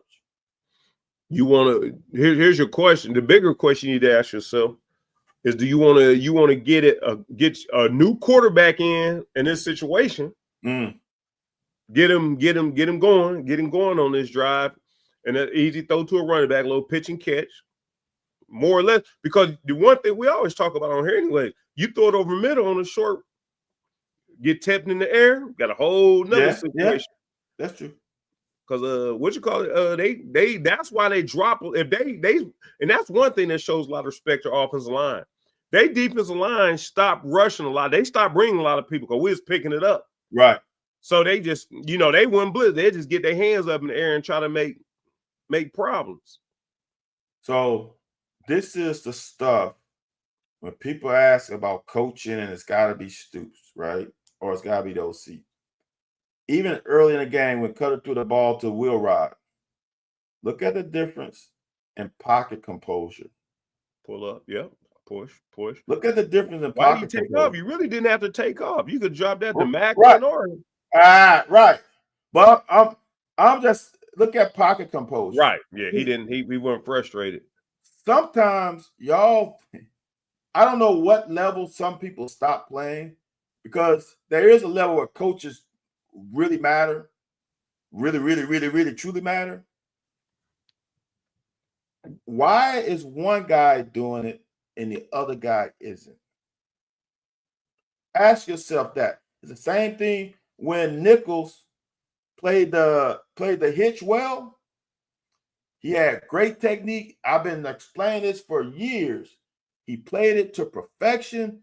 He knocked the ball out. The same hitch they've been running all game. Why does he play it better like that and not everybody? It's not coaching. It's players when you get inside this rectangle, y'all, sometimes people's brain explode. Right. And this guy this is one thing, even last year, it's just his composure in the pocket is ahead of his time. Like, ahead of his age. He plays calmer than, I don't know if he's 19 or 20, a typical sophomore. But like Anthony said, all he had to do, and this is the point of not knowing where everybody is. You got two guys, and what he's doing, he's trying to push the ball down the field. Let's get the ball to him. Dump it off. Just give it to him. Let him. He's a better athlete than you. Let him use his athleticism and do whatever he needs to do.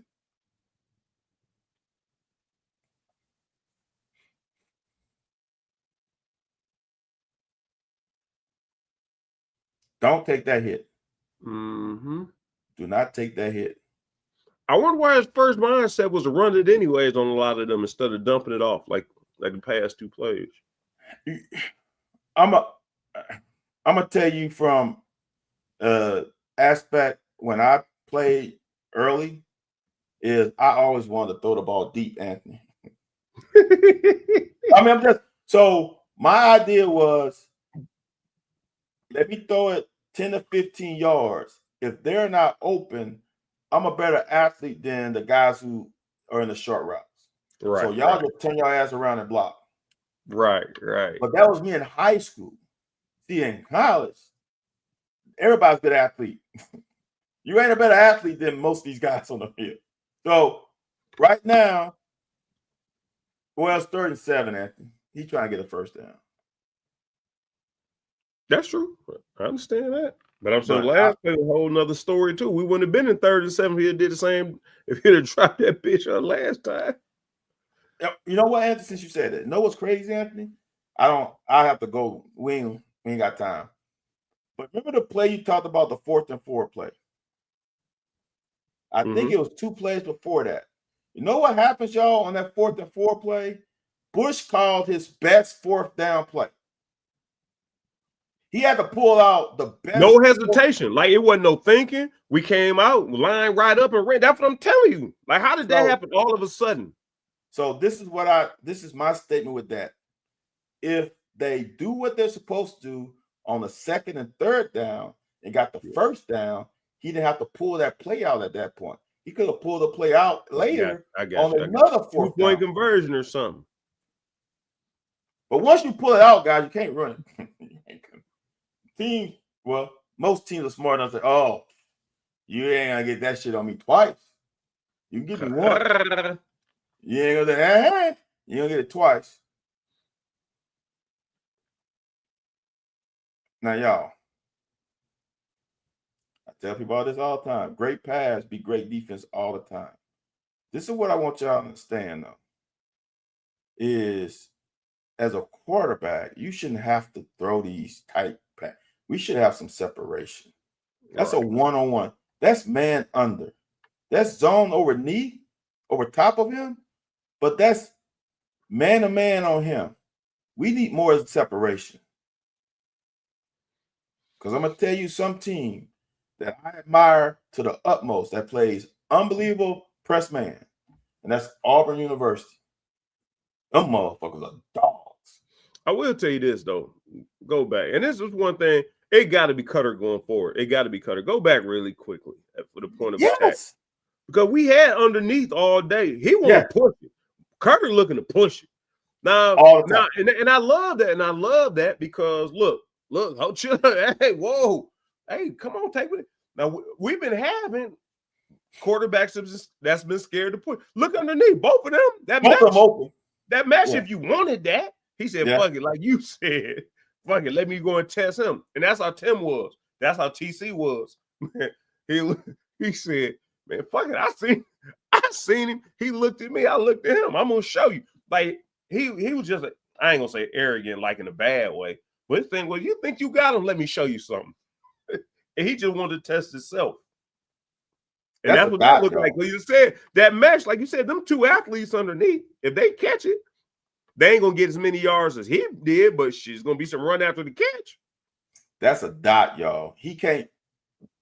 If he throws it anywhere else, it's picked or incompletion. If he throws it further out, it's incompletion. If he throws it down, like he has to throw it high. If he throws it down, this guy picks it. Right. If that ball is in this range, it's picked. He had to throw it high. And I want you to understand, that is basically from the 40. That's from the 30. That's a 40-yard throw, basically. And he threw it to a bullseye. He couldn't. If he throw it any more down, it's picked.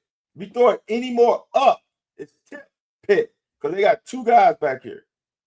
Two guys. If he throws it lower, he picks it. He threw it the only place he could throw it to be a completion. That's crazy. 40 yards down the field to pinpoint it there is, as you say, Anthony, arm arrogance. Hey, Brandon, I will tell you one thing. I don't remember what happened on the mesh back there. But they did jump. But I'm telling you, like, it is basic fundamental things when you teach an offense. That's why I told Van, I'm coming out of retirement. I'm going into coaching. You're supposed to slap hands. Always slap left hand or always slap right hand. Yep. So when you're doing the mesh, you're not really going to slap it if you don't have an opportunity. But that's your whole thought process. Like, we supposed to slap left hands. So that way you got to be on the outside, just like when you're driving down the street. But I understand what you're saying. But so we got a lot of fundamental problems that maybe Bush can fix. But if we got quarterback controversy coming out of the bye week, it should be. If we don't have Cutter starting, like I said, now we got a chance to build him. He been like Van said, he been in the system for 2 years, his second year, and now we got a damn offensive line, so you get to actually look downfield and get to watch TV. And you get Cutter's to watch not going to be perfect. He's not going to be perfect, but he's better in. I don't know what happened to Zach. He's better in the pocket at this point. What you mean? What happened to Zach? You had 7 years to play football. No, and that's what Anthony. I looked at Texas A&M film. I looked at UIW film. He did not exhibit any of these characteristics. So why did he go from Texas A&M to Auburn to wherever? Now Auburn, he didn't play though. I know. So I'm saying, but why did he leave Texas A&M? Because Texas A&M brought in what's the guy? Why didn't he rehab at Auburn? Why didn't he rehab at Auburn? They brought Johnson there. Well, dude. So so you always playing second fiddle. Yeah. So basically, take my ball. Give me my ball. Yeah, that's what he did. That ain't the SEC mindset. Because what's the guy at Georgia Tech? I don't know. Haynes. They brought in him to take his spot. Anthony.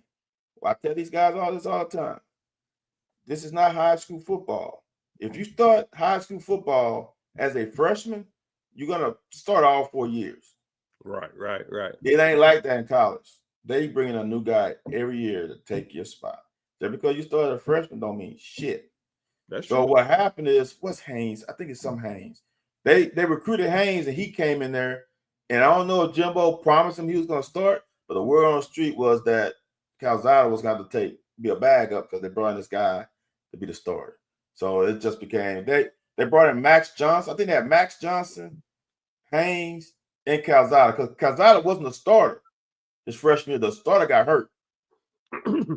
He was a backup, but when the starter got hurt, it was season-ending injury. He started the rest of the season. But we ain't got no time for him to get comfortable. We ain't got time. Stoops ain't got no time. They want Stoops gone right now. That's what I'm saying. So this ain't a Brock situation. It ain't a Brock situation. Cutter, hey Anthony, this is what I said earlier. I said Cutter has a chance to go into Zach Calzada cubby hole, unlock his cubby, and take them fucking keys and never give them back. Like, dude, Anthony, what situation can you think of that's better? The guy who's a 7-year vet comes in, pees down his leg. I know the offense better. I'm from Kentucky. And we play Eastern fucking Michigan, who sucks. As my first game started. If he can't be efficient against them, he shouldn't start ever again. I will After tell you this. Play Eastern Michigan, you have a bye week to prepare for South Carolina. You cannot script it any better. Are you right about that? You're right about that. I will say this. The more I look at last year and think about, because I done heard a lot of rumors and hype about, not hype, unhype about Cutter. And it's something I do. I like the moxie of Cutter. And I can't say he got arm arrogance, but here's the thing. With the right coach, because you think about last year, he come in, throw all them picks and whatnot, just start throwing picks. Because he's arrogant about his arm. Like, shit, I can get it there. You get him enough, like, look, calm down, son. Yeah. You got to play the game at this conference? Man, dunk, dink, went over here. Then you take your shots when you get a chance. You come in here like, but that makes sense. He young. Hey, man, like you said, if I'm young, I first get in the game. Oh, no, I wasn't you. I was listening to NFL Nightly earlier. You say you get in the game, young quarterback. Hey, man, I want to show this thing off. But if you know, but like you said, it's like you said, you ain't never been in this position because you've been a teacher's pet. If you come in and they let you know you the man, you can play your regular game. Like you can work your way into it. But if you try to come in on your resume, just like Will Levis told the NFL, look, I'm going to put on a show for you. It's just so happened Anthony Richardson was there too. It looked good, on face value. Anthony Richardson's all right. We love your arm, buddy. Here's a little bit better than you. I love your 40. Here's a little bit better than you. So I think if we give, like you said, if we give Cutter the reins, which I know they're not going to do, that's just not a Stoops thing, and I think that's just not a thing that we do here at this university. But if you make them comfortable enough to know, like, look, man, just play ball. That's one thing I've always said. I don't want my quarterback looking over his shoulders. I talked to Tony Franklin one time. When I was playing, he was our running back coach.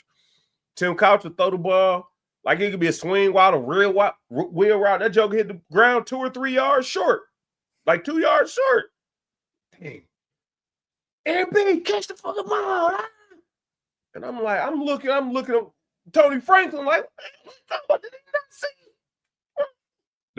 The linebackers inside me, DB, safety, whatever's in, I can't run in there 2 yards inside to get the ball. Hey, come here. Hey, his whole thing, he don't never want his quarterback second guessing himself. So when he yell at you, just take it, just say. So from that day on, I don't care if the ball was 10 yards over my head. My bad. But then again, like I said, Tim was good enough to know, like, man, I know it was me. But he ain't never questioning that somebody gonna be doing this when they don't get the ball or if the ball ain't on target. So just have your quarterback with the utmost confidence can make a successful quarterback. And I think that's what we got to do with Cutter. What we got going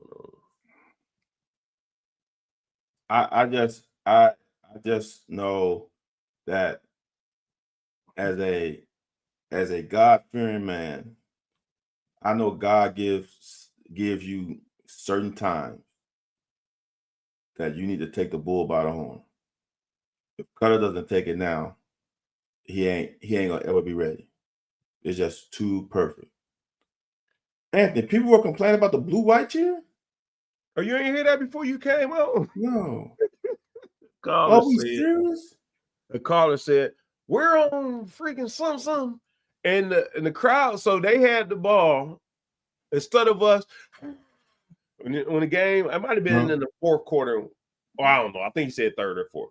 Whenever they was trying to go score, instead of the crowd just going ruckus and just getting thing going, they said the crowd was doing blue, white, which was giving the other team plenty of time to communicate. It wasn't frustrating them. He felt like we don't need to do that. When did they start doing it? I ain't never heard them do that before.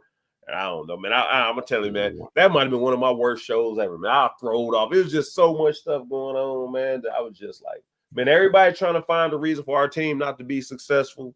That's crazy. They was pulling that out. That's wild. Yeah, man. It was rough, man. It was rough before you got on there. I mean, it was rough while you was on there because we really didn't get to talk a whole lot about the game. I was really trying to defend Stoops. Like everybody act like they want Stoops gone because we played a team that they thought was going to blow us out because Lane Kiffin came here with a chip on his shoulder. Right. Lane Kiffin ain't done nothing with us in the past, 3 tries? I mean, he ain't kicked no ass. He might have won 2 of them, now 3 of them, but he ain't kicked no ass. And there's and we played terribly. Well, I ain't gonna say terribly. There's 2 plays that 13 seconds in the first half where we ran out of bounds and didn't and we went backwards the next 2 plays. That play, and if Cutter completes that pass to Willie Rodriguez, we win the game.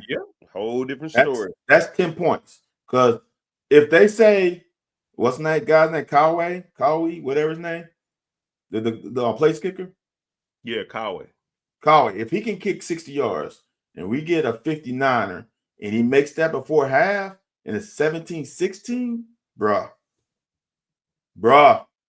And then Cutter completes that pass to Willie Rod, we win the game.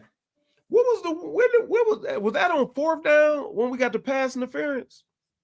The missed pass interference. That was 3rd. That was 2nd down. No, that was third or fourth. All right, it was third then. It wasn't fourth. Yeah, but so okay, so we went to fourth, and that ain't when we called the damn draw, was it? No, we called the draw on third. See, that's why I think it was second. We called a draw on 3rd and 9. I don't think it was the same drive though. I can pull it up. Was it? It could have been. It could have been. I can pull it up right now. Cause we on the last drive, anyways. Wasn't? Ain't we? Or was we? Yeah, No, that was the last drive.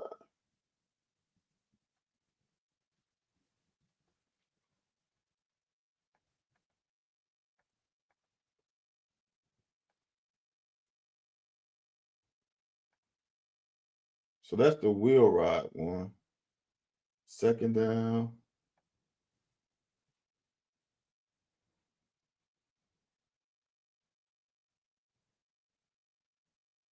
only problem is BT Mac. Wasn't this thing. Ole Miss is not better than us.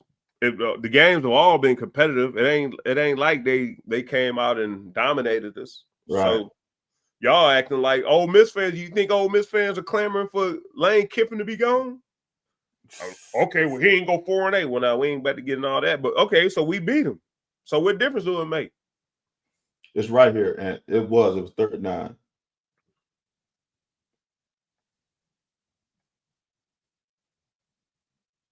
Hold on. You said so that was 3rd down. Yeah. That's what I thought. It was 3rd down. Yeah. And like I said, we get that call, puts us in a whole nother situation.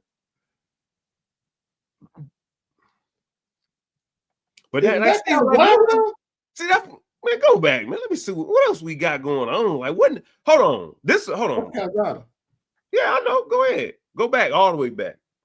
Because every time this joker feel any type of heat, like you said, if he stay in the cocoon, we ain't got no motherfucking problem. Boom, stay there. Stay. No, he done already dropped back another 5 yards. Yeah, that's the whole thing. See, that's if he stays at the 25, ain't no problem. Exactly. Look, Anthony, this is what I'm gonna say about the kick the field goal people. Anthony, I have never seen Lane Kiffin settle for field goals. That motherfucker was not aggressive. Know why Lane Kiffin wasn't aggressive? Because Lane Kiffin knew our offense couldn't score 7. So if Lane Kiffin knew our offense couldn't score 7, know who else knew our offense couldn't score 7? The guy who fucking coaches that team who offense can't score 7. So for y'all complaining, it's the same way people can complain about not going for 4th down against Georgia. It's the same fucking shit. What? Hindsight is 2020. What I know he was doing is we're gonna only have a couple opportunities on the side of the field. Right. Yeah. Right? Yeah. We only have a couple more opportunities. If I kick a field goal, we still a possession down where we need to score a touchdown. Now, you can say what you want. He would have kicked 2 field goals. We still fucking lose 26-30. I understand what he was trying to do. The worst thing about it, though, Anthony, is he kicked it, and it made sense why he kicked the last one, because with 13 seconds left, let's kick it, get an onside kick, and maybe we get a PI or something. Right. What made it even worse is he kicked it at the end. You're like, why would you kick it early? Hey, but it was back and forth, like all game. Like, and this is one thing he does need to really do: get a philosophy and stick with it. Like, get a philosophy and stick with it. That's all I want. But can you do that, Anthony? Because each situation is different. No, sir. This game? No, sir. No, sir. No, there's plenty of times if you know it's hard to come. And then here's the thing, and this is what throws me off. When we ran that motion to Law and ran him in a zoom motion and threw it to him. Like I'm talking about, there was no hesitation. We ain't run no clock off. There was no miscommunication on assignment and alignment. Boom. Okay, if you got those type of plays in your belt, like you said, you shouldn't only have one. You should have several of them, and they should be accumulating as the game goes on. Okay, they not bringing the line back. Dude, you do realize most of the time when we play games, we knew how many times a safety was lined up on me as opposed to a linebacker being lined up on me. A safety might have a good chance. A linebacker has no chance. Zero chance. Take the linebacker out of the game, put another safety in, a nickel. All right, we running it down your throat. Like, you got to be collecting data the whole game. So by the time we got to the second half, we should have had enough data that he should know. And offensive coordinator be like, man, this two downs. Okay, we on 3rd and 7. Let's at least get 4. Okay, we 4th and 2, 4th and 3. You gotta go. You got that go-to player. By the same token, you could have had that same play where you ran him over there, did that Eyes of King, had him reverse, and run that same flat to the left side. Right. Like, so I'm saying, because I know when I talked to him, he said everything he runs looks the same, and there's a lot of different options off of him. I have been yet to see that, though. Yeah. There have been some on the runs, but not as much on the pass. Yeah, you're right. So I don't know, man. Sheesh. Is it as bad as it look like, Van? See, but here's where I'm gonna say that. I still say this is when, because it's 2 weeks in a row, I was upset after the game. When we played 2 games, you know that, right? That's what I'm saying. After both games, I'm upset. But then you take some time away and look at it like, damn, it's not as bad as y'all think. I still want people to understand. We went down there twice, right?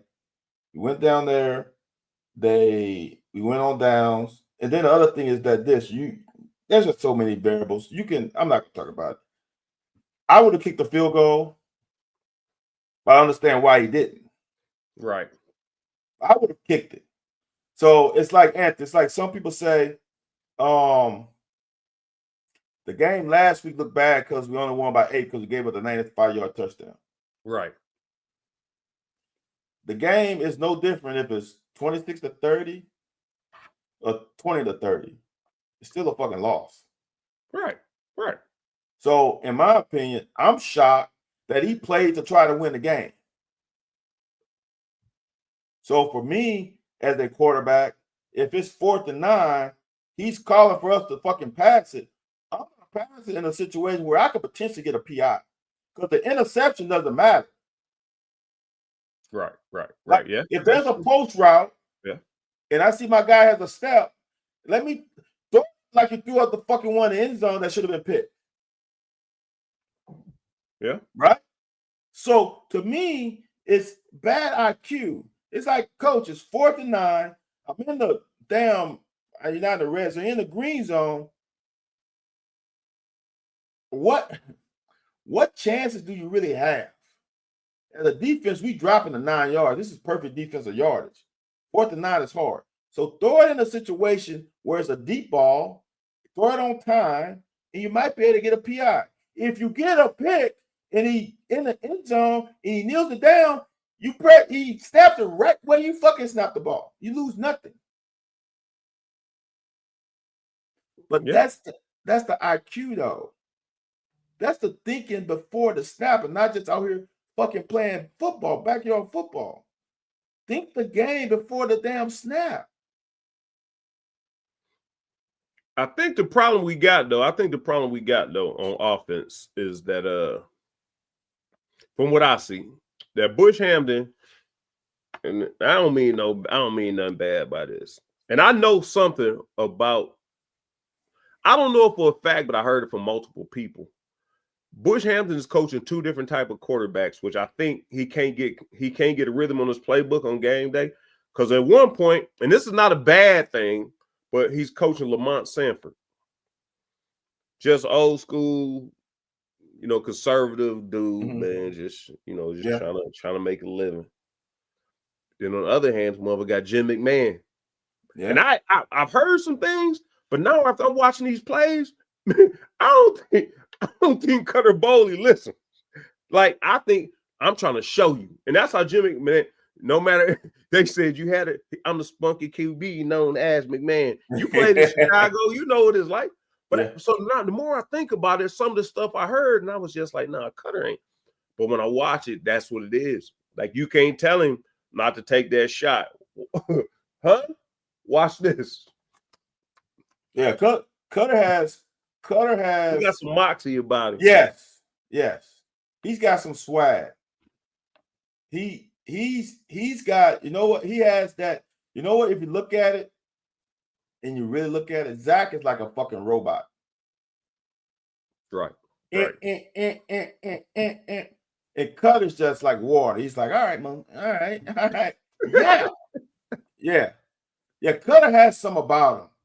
He has an ease about him. I'm just look.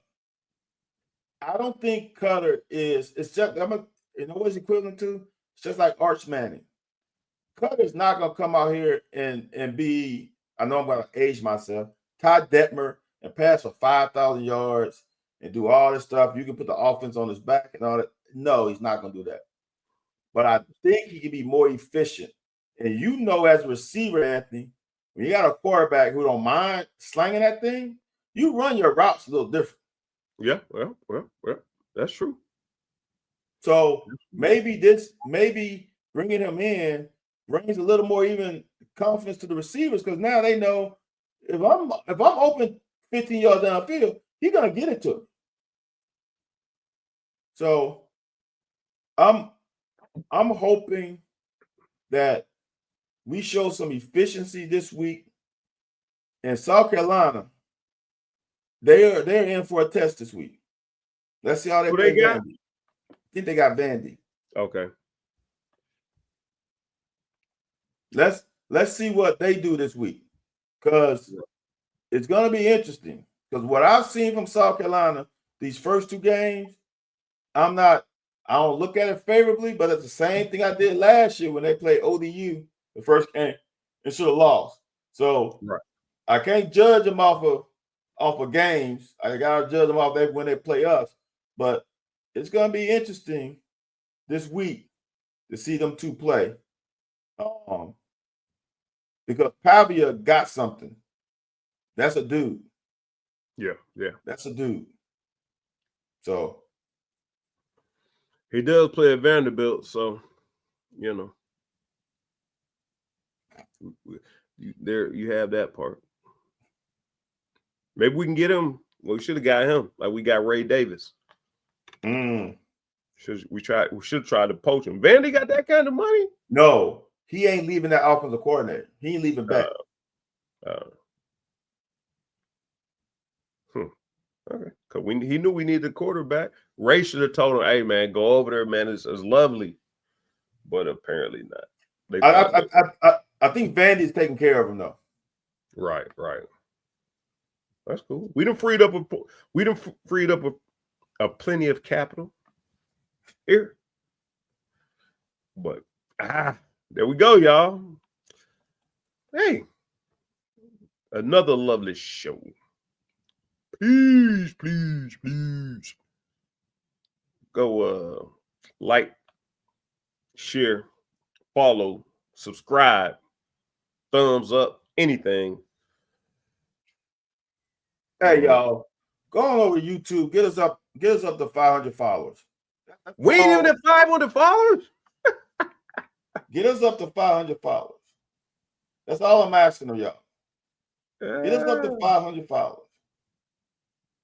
We at 407. Get us up to 500. That's all I ask. I need 93 more, y'all. If y'all want to create some dummy accounts, create some dummy accounts. Get us up to 500. Well, 4 of them accounts that's liking us is me. I got different because I got different entities. Okay. AWTV. I got my own little joint. I got my school account. So yeah. So hey, I got 4 of them out of the 400 and something. So I know y'all can help it. So after tonight, we should be at 450. If we get to 450 by midnight, you know, Van making all these damn. Wait a minute, what number are we at now? 407. Damn, that's small. If we get to 450 in the next hour,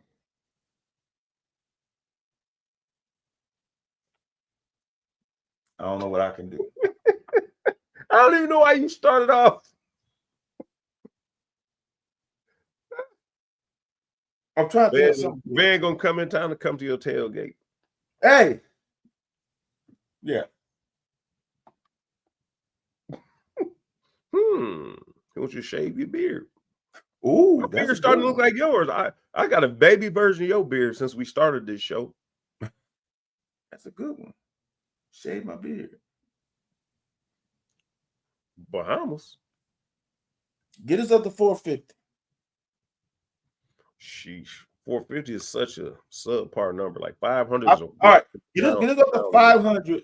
I got a 1996 program of me on the cover. I'll sign it and send it to you. You said you'll do what? I'll sign it and send it to you. That's the only thing I got. Okay. All right. All right, man. No, I got a meeting in the morning with my supervisors. Both of them. Man, get off this man. Go to sleep. My district supervisor and my state supervisor. Got both of them. Like, subscribe, share, follow. Come back next week.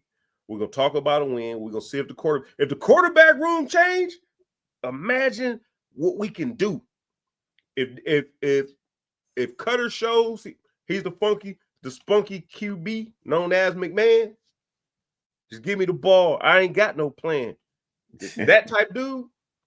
Imagine our quarterback play get better next week.